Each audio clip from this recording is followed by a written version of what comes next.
2016 marked the first time in U.S. history that a major political party would see a woman as its front-running candidate for presidential election.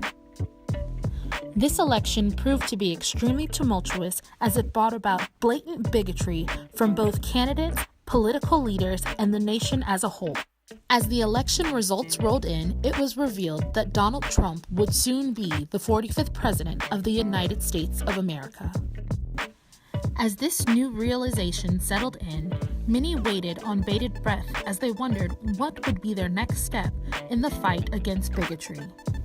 By November 9, 2016, preparations were already underway for the Women's March on Washington. The day after President-elect Trump is inaugurated, hundreds of thousands of women will take D.C. by storm. They have one mission in mind: send a bold message to our government on Mr. Trump's first day in office. With the day of the inauguration quickly approaching and citizens around America mobilizing to ensure their presence at the Women's March on Washington, the question of representation moved into the forefront. Would all women be represented? Would intersectionality even come into play? We at Modest Truth Mag needed to find out if all women felt that they were represented at the March on Washington. We wanted to find out firsthand how they felt and what propelled them to come. I'm having mixed feelings as to whether intersectionality is being represented here. There seems to be a lot of signs that are more generally like, there's so many things to protest, and like, the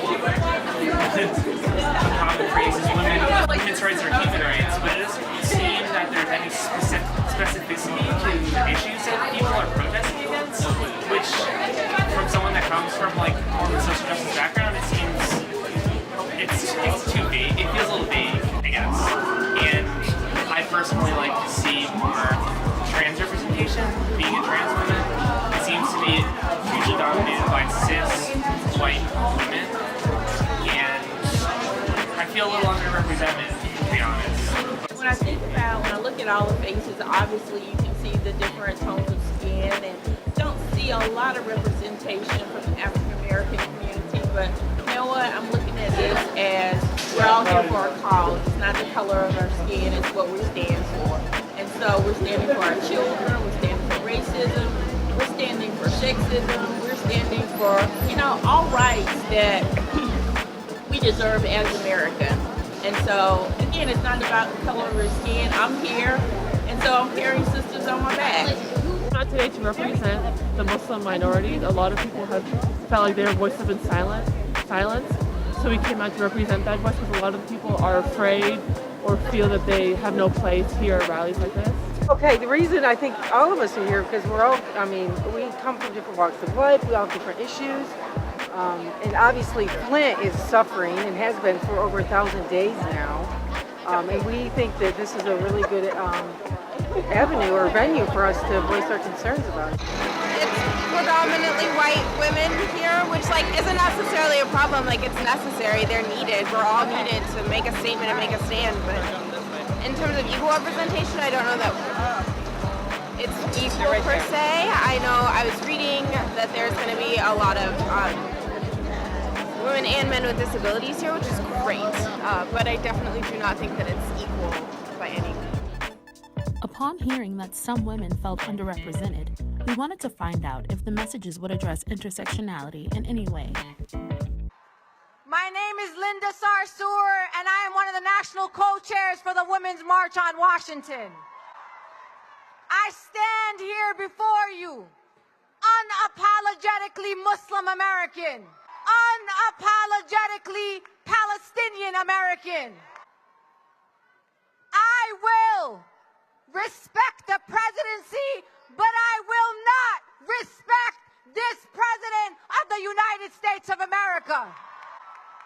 I will not respect an administration that won an election on the backs of Muslims and black people and undocumented people and Mexicans and people with disabilities and on the backs of women. I stand here today as the daughter of a Native Hawaiian woman and a black veteran from Texas. I stand here as the first person in my family to go to college. I stand here as someone who has written herself onto this stage to unapologetically proclaim that I am a trans woman, writer, activist, revolutionary of color. I stand here today, most of all, because I am my sister's keeper. This is a women's march, and this women's march represents the promise of feminism as against the pernicious powers of state violence. An inclusive and intersectional feminism, an inclusive and intersectional feminism that calls upon all of us to join the resistance to racism, to Islamophobia, to anti-Semitism, to misogyny.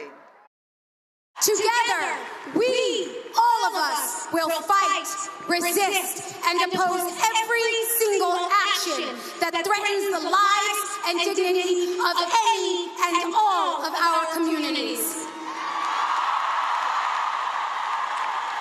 Marchers, make no mistake.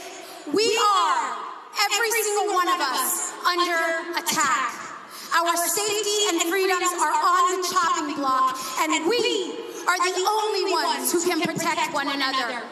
If we do not stand together, march together, fight together for the next 4 years, then we will lose together. If we, the millions of Americans who believe in common decency, in a greater good, in justice for all, if we fall into the trap of separating ourselves by our causes and our labels, then we will weaken our fight and we will lose. But if we commit to what aligns us, if we stand together, steadfast and determined, then we stand a chance at saving the soul of our country. Through dynamic speakers, performers, and organizers, the Women's March on Washington was able to preach a message of inclusion, intersectionality, and unity. However, we must continue the discourse surrounding inclusivity and intersectionality to ensure that our movement works to benefit all.